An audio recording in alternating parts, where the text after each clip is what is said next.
Hello guys, welcome back to another video.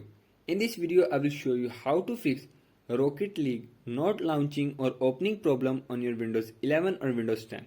So to fix this issue, follow every step as I am showing in this video, and do not forget to subscribe this channel and also press the bell icon for the latest upcoming videos. Hope so this will fix your problem and help you a lot.